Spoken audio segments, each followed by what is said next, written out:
In den folgenden Minuten stelle ich euch kurz und kompakt das Tabletop-Spiel 1490 Doom vor. Dabei gehe ich vor allem auf die wichtigsten Besonderheiten und zentralen Spielmechaniken ein. Und natürlich liste ich auf, was ihr für den Einstieg braucht und wo es all diese Sachen gibt.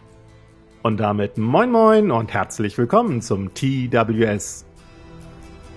Ein kleiner Disclaimer vorweg: Die in diesem Video gezeigte Spielplatte samt Miniaturen wurden mir freundlicherweise von Fabian vom Husumer Tabletop Club Wattwürfler zur Verfügung gestellt. Dafür vielen herzlichen Dank. Fabian hat diese Platte übrigens nicht nur gebaut und bemalt, er ist damit auch auf der Hamburger Taktika 2026 vertreten und freut sich auf Demospiele mit euch.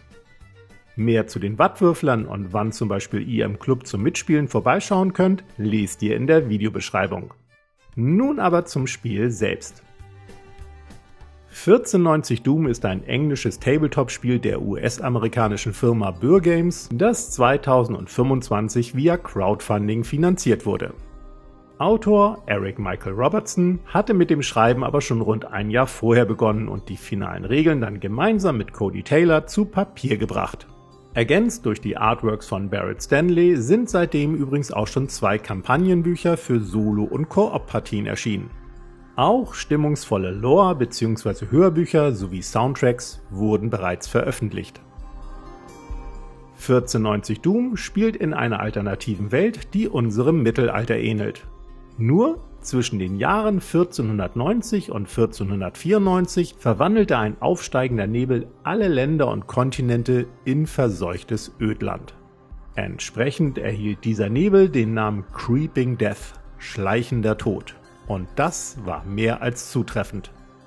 Denn seitdem drohen seine gespenstischen Tentakel, die Menschheit komplett zu vernichten. Um diesem Schicksal und der allgemeinen Ressourcenknappheit zu entgehen, haben sich sogenannte Doom-Kompanien gebildet. Das sind kleine Gruppen aus mutigen und spezialisierten Kriegern, die auf ihren Beutezügen alles geben, um den Fortbestand der Menschheit so lang wie möglich zu gewährleisten. Eine Partie 1490 Doom stellt üblicherweise ein Zusammentreffen von 2 Doom-Kompanien auf engstem Raum dar. Jeder Spieler steuert hierbei eine Gruppe, die in der Regel aus 3 Figuren besteht. Hierfür stehen verschiedene Charakterklassen zur Auswahl, zum Beispiel Scout, Assassine, Kämpfer, Kriegspriester und sogenannte Aasfresser. Jede Charakterklasse bringt individuelle Besonderheiten und Spezialregeln mit sich und darf in jede Doom-Kompanie allerdings nur einmal gewählt werden. Anschließend wird eine Figur zum Anführer der Kompanie erklärt und gegebenenfalls noch etwas Ausrüstung verteilt, schon kann es losgehen. Gespielt wird auf einer kleinen und optimalerweise runden Spielfläche von nur 2 Fuß Durchmesser, also ca. 61 cm. Darauf sollten aber richtig viele Höhenunterschiede angelegt werden, also zum Beispiel begehbare Mauern, hohe Plattformen sowie Gebäude und Türme.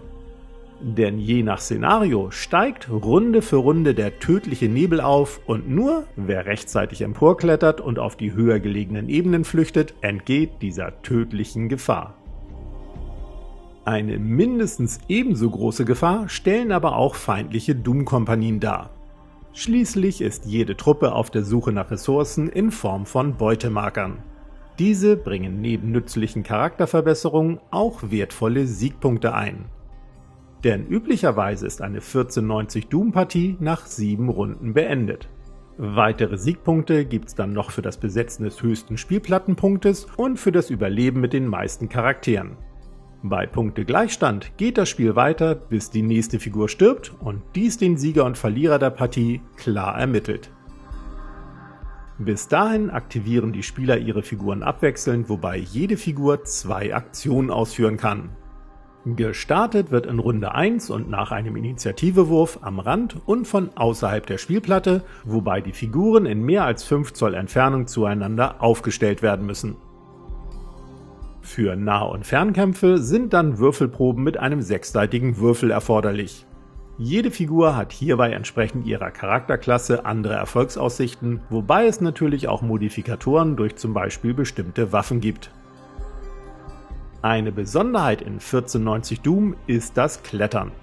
Denn um Höhenunterschiede zu überbrücken, können entweder Würfelproben abgelegt, Leitern genutzt oder auch Kletterseile eingesetzt werden. Wer hierbei scheitert, kann es im günstigsten Fall einfach in der nächsten Runde nochmal versuchen. Im schlimmsten Fall stürzt die Figur jedoch in die Tiefe und nimmt Schaden oder versinkt direkt im tödlichen Nebel. 1490 Doom ist somit ein schnelles, tödliches und vor allem sehr atmosphärisches Tabletop-Spiel. Entsprechend der reduzierten Spielfläche und geringen Miniaturenanzahl ist es zugleich ein perfekter Skirmisher für jeden noch so kleinen Spieltisch. Weitere Pluspunkte sind das überschaubare und klar strukturierte Regelwerk sowie die bislang 2 Erweiterungen für spannende Solo- und Koop-Kampagnen. Diese Erweiterungen führen übrigens auch zusätzliche Charakterklassen ein, wodurch es dann selbst auf einem kleinen Spielfeld nie an Abwechslung mangelt. Die Regeln als PDF oder gedruckte Version zu 1490 Doom sowie offizielle STL-Dateien für Figuren und Gelände können auf der offiziellen Website erworben werden. Aber natürlich könnt ihr auch eigene Mittelalter- oder Fantasy-Miniaturen nutzen oder kitbashen und euch eine eigene Spielplatte basteln. Viel Spaß euch mit 1490 Doom!